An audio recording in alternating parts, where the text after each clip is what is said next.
Bħalissa fil-Parlament Ewropew qiegħed nikkoordina bħala Viċi President tal-Grupp tas-Soċjalisti u d-Demokratiċi responsabbli mill-files diġitali il-proċess li għaddej f'7 kumitati differenti brabta mal-dwar l-intelligenza artifiċjali.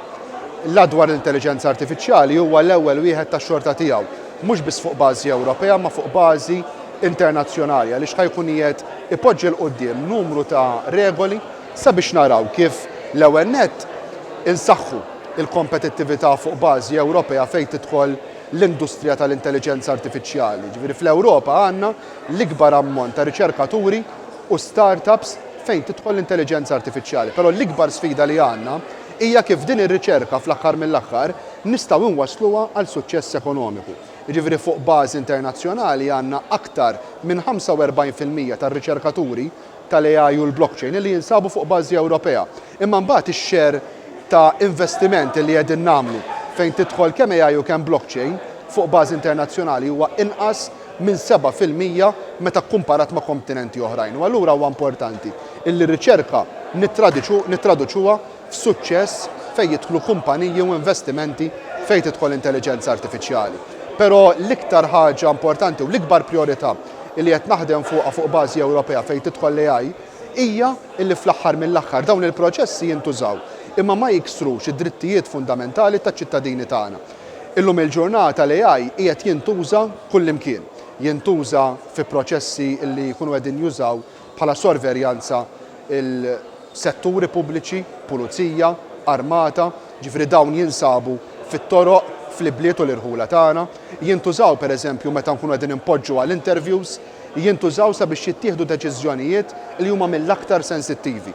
U allura rridu naraw illi id-data li tkun qiegħda tintuża f'dawn il-proċessi u ħafna drabi dawn il-proċessi jkunu qegħdin isiru mingħajr l-ebda element ta' osservanza ta' persuni fiżiċi, mingħajr l-ebda human oversight u human intervention.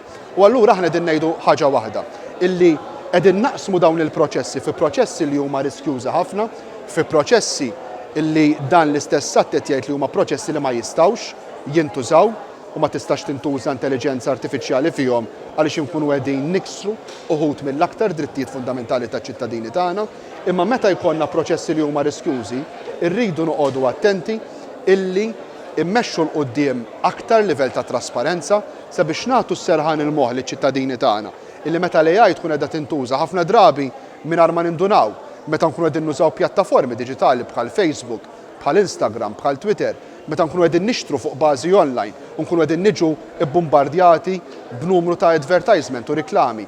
Ħafna drabi dawn ikunu proċessi ta' AI illi jkunu għaddejjin b'mod illi jkunu moħbijin mill-lenti u mill-ottika tagħna, imma dawn ikunu qegħdin jużaw informazzjoni personali tagħna illi ħafna drabi tittieħed minn il-permess tagħna.